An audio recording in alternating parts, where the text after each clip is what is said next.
In the wake of continuing conflict in the Middle East and the tenuous deal with Iran, many question President Obama's leadership abilities and decision-making. One issue in particular some find troubling, the president's use of drone warfare. Joining us now is Mark Moyer. He is the author of the new book, Strategic Failure: How President Obama's Drone Warfare, Defense Cuts, and Military Amateurism Have Imperiled America. Thanks so much for joining us here on Newsmax Now. A new piece in Business Insider reveals that the United States often doesn't even know who drone attacks kill. Does this run counter to the image of President Obama as the Peace Prize president? Yes, it does. As you obviously note, President Obama came in vowing to restore America's image in the world. But this is actually one of the issues that a lot of countries have objected to most, especially the countries where the drones are located. And we've also heard President Obama has tried to say that there's virtually no civilian casualties in these strikes, but clearly there's irrefutable evidence that there's been hundreds of people killed, which is not to say that they don't have a use, but to deny that that there aren't significant problems is, I think, bad politics.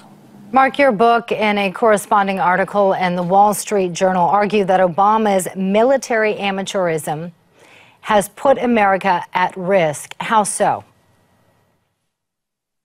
Yes, well, it starts in 2009 when Vice President Biden comes up with this idea that we can use drones and special operations raids in place of traditional ground forces. And that's shot down initially. People like General David Petraeus, General Stanley McChrystal, who are the real experts in this field, say that this Biden strategy is absurd. And for a while, it's put on the shelf. But then in 2011, when you see McChrystal and Petraeus and Secretary of Defense Gates moving on, all of a sudden this Biden strategy is turned into a national counterterrorism strategy. And it's a combination of President Obama and Vice President Biden thinking that they know more than the military, when in fact it's been a complete disaster. So if you look wherever we've actually tried to apply it, from Yemen to Pakistan to Afghanistan, to Libya, it's been an abject failure. Mark Moyer, author of the new book, Strategic Failure. Thanks so much for joining us. All right. Well, we've talked a lot about the performances of the candidates in last night's debate, but how about those asking the questions? How did they perform? Joining us now for more on this is Joe Concha, host of the Daily Wrap right here on Newsmax TV. How you doing, Joe? Feeling fine, man. Friday in New York and it's 80 degrees, and I'm hitting the beach tomorrow. Life is good. Life is good for sure. Well, let's take a look at what the New York Times had to say about the performance of last night's moderators in the debate. And I quote here, the Republican presidential candidates debate on Thursday night was notable for its pointed accusations and for sometimes awkward glowering and silences that followed. What was your take, and how do you think these moderators performed? I thought they performed magnificently. I know some people out there say Donald Trump got some unfair questions, but they were all fair, in my opinion. Yes, they were tough. But what Fox News proved last night was, while some people going in said they're going to go soft on Republican candidates because apparently they're the channel for the GOP, if you've ever watched Chris Matthews over the years, he's one of the best interrogators, interviewers you will ever see. Megyn Kelly doesn't seem to care who she's interviewing. She's tough, and Bret Baier is a professional.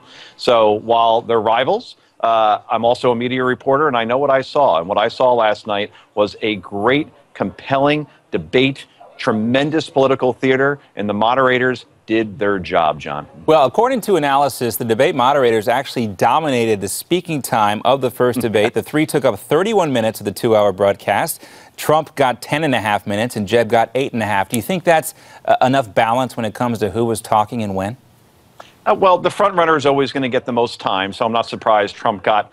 But are you surprised the actual moderators took up 31 minutes of the debate?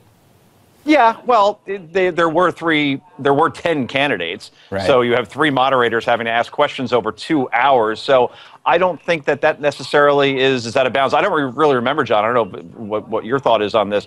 a very long, labored question. They all seem to be normal questions that you hear during a debate. So the only question that I really took issue with was the one from the beginning, because I mean, you can look at this one of two ways. Yes, Donald Trump is the front runner, so he's going to be the one facing the most pointed questions. But the hand-raising question at the very beginning seemed almost to bait Trump a little bit and kind of set the stage for the debate. That was the only one that I thought, I don't know if that was appropriate to be the first question, but obviously it was directed directly at Trump.